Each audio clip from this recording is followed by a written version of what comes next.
Matthew Wicks. I'm an artist and educator based in Tampa, Florida. Most of my work has a direct connection to craft and kind of the history of craft and craft-based techniques and materials. These materials often lead to the idea of utility and functionality. A lot of my work is about somewhat subverting that inherent utilitarianism and oftentimes rendering seemingly useful objects to be useless. My work strives to present the viewer with familiar objects in unfamiliar ways. Oftentimes the mundane or the uncanniness of the everyday seems to be kind of somewhat elevated. As a maker, I truly believe in the power of material. And in terms of contemporary art, I think about material being directly interconnected with meaning. My current sculptural practice is a process-based exploration of traditional craft in a contemporary context. The work oftentimes highlights specific and familiar materials and their kind of intrinsic properties. This often leads to material transformation based on simplified techniques found in craft, such as hand stitching, embroidery, weaving, hand building with clay. I'm very interested in how certain materials and specific processes can carry historical, gender-based, and domestic baggage with them. While notions of beauty and domesticity and even religion all kind of commingle underneath the surface of my work, I'm always striving to challenge the viewer's perception of the familiar. Today we're going to be looking at embroidery. We're going to be looking at two different stitches used in embroidery. We're going to be looking at the backstitch and the chain stitch.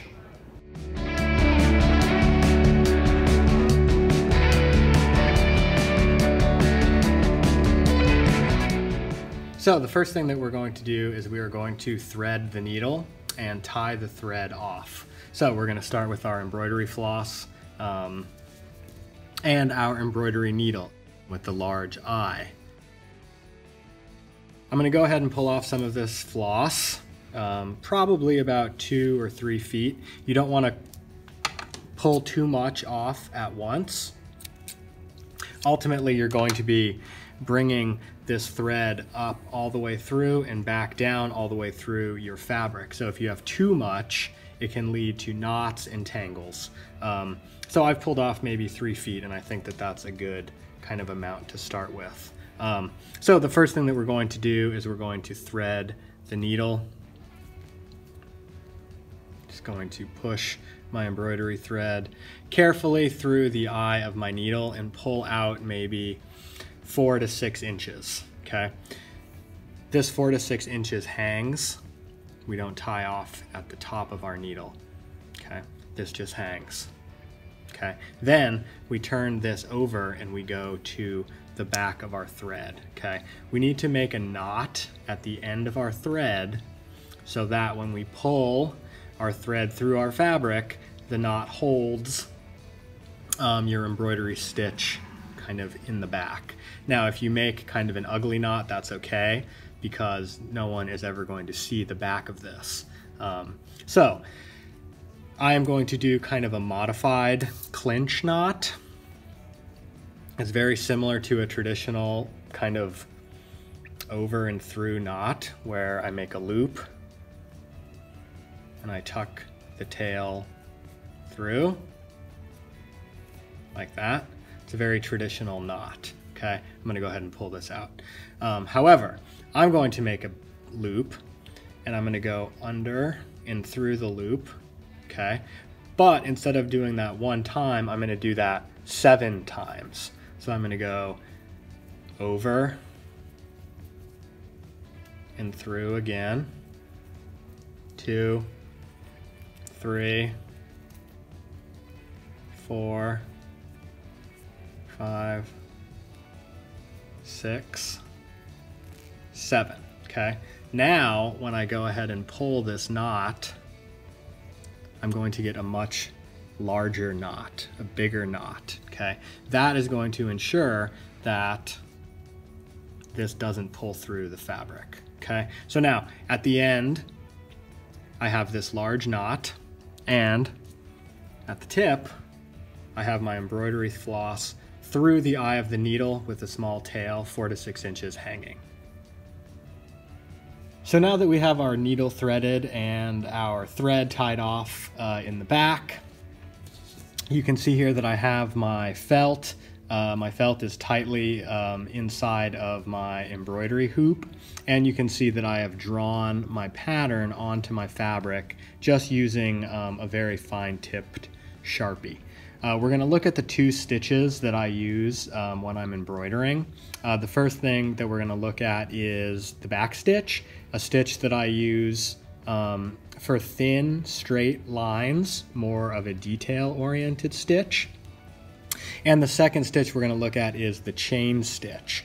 The chain stitch is used for filling kind of large areas. You can see here these spots. I've used the chain stitch to fill these areas. So let's go ahead and take a look at this stitch, the back stitch.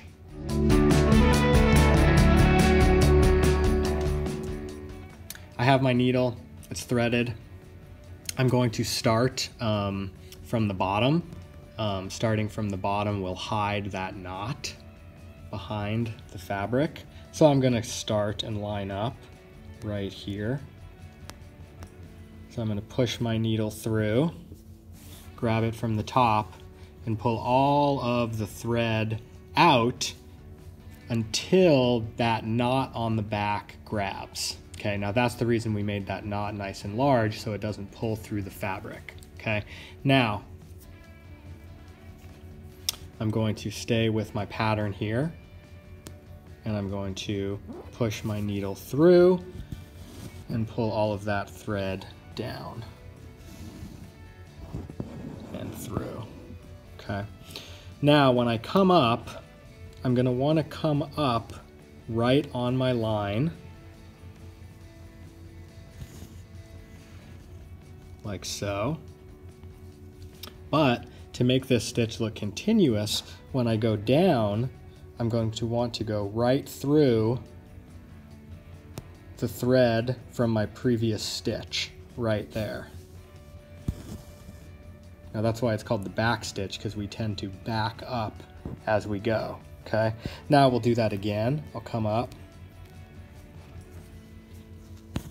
pull nice and tight, and then come back down here and go back through the stitch that I had just made. Okay, which creates a nice straight line ultimately. Okay, now I'm going to jump to this other line, and I don't have to stop. I can just keep going because I have extra thread. I'm just going to start here, push up, make my first stitch nice and tight, come up an equal distance as my first stitch, and back up and go right through that first stitch.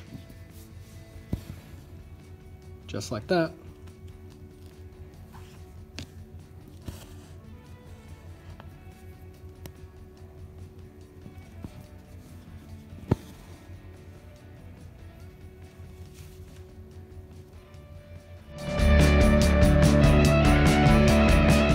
So I've changed colors to yellow, and I'm going to show you the second stitch that I used, the stitch that is used for filling larger areas of color, and that's called the chain stitch. And you can see that it gets its name from this series of loops. The stitch kind of resembles some sort of chain link, perhaps. This stitch looks really nice when it's put up against itself and repeated multiple times. So again, this is a good stitch for filling large areas. So you can see here that I've started the chain stitch and I'm on top of my fabric, so I'm going to show you from kind of the bottom what needs to happen in order to create this stitch. Okay, so this stitch is created by forming a loop. So I'm going to go down into my fabric like I normally do, but instead of pulling this all the way tight, I'm going to leave a small loop like that. Okay, now when I come up, instead of pulling all the way up and through like the back stitch, I'm going to put my needle through the loop and pull, so that loop lays down on top of the fabric, just like that. Okay, now when I go down, I put my needle through the loop that I just created and form another loop, which I then grab coming up to pull down, just like that. Okay, so now I'm going to go through the loop I just created, and that's going to create my loop. Then I'm going to come up right on my line through the loop and pull it down. Okay, and that's going to establish that chain rhythm.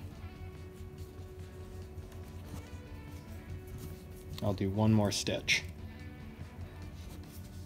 through the loop, up on my line, back through the loop I've just created, and then tight.